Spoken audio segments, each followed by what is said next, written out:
అదానీ అవినీతి కథ కంచెకి, సొమ్ములు జగన్మోహన్ రెడ్డి ఖాతాకి, 2,00,000 కోట్ల రూపాయల భారం తెలుగు ప్రజానీకానికి. ఇది నిన్న ప్రస్తుత అమెరికా అధ్యక్షుడు బైడెన్ ఉపన్యాసం చాలా స్పష్టంగా చెప్పాడు.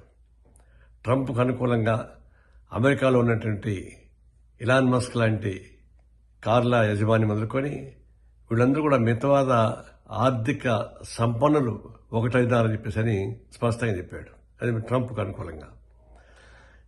ఒకవైపు ట్రంప్ వస్తాడని తెలిసిన తర్వాత ఈ హిడెన్బర్గ్ రీసెర్చ్ సంస్థ గతంలో అనేక అవినీతి కేసుల్ని పరిశోధన చేసి బయటపెట్టింది. అదానీ కేసులను బయటపెట్టింది. తర్వాత సిసిఐ బ్యాంక్ సంబంధించిన సెబీ దానికి సంబంధించి కూడా బయటపెట్టింది.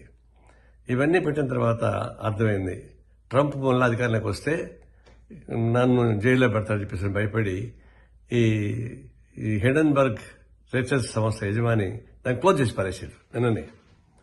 అది సమాప్తి అయిపోయింది. ఇక దాన్ని అవినీతి కేసు ఇన్వెస్టిగేట్ చేసేది లేదు.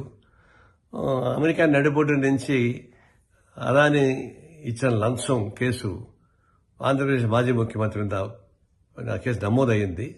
దాన్ని ఇంకా పరిశీలన చేయడం సాధ్యం కాదు.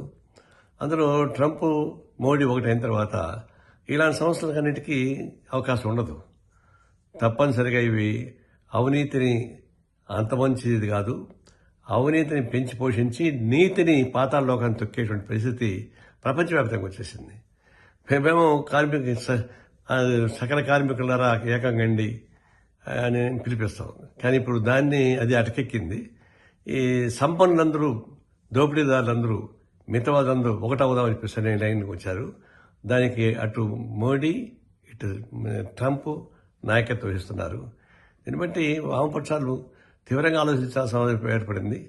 వామపక్షాలు ఒకటైతే తప్ప మిగతా ప్రజాస్వామ్య శక్తులకి కాన్ఫిడెన్స్ రాదు, ప్రజానీకానికి కాన్ఫిడెన్స్ రాదు. ఆ దిశగా ప్రయాణం చేయాల్సిన అవసరం ఏర్పడుతుందని చెప్పేసి నేను విజ్ఞప్తి చేస్తున్నాను. నేను ప్రస్తుతం అమెరికాలో ఉన్నాను. ఫిబ్రవరిలో వస్తాను.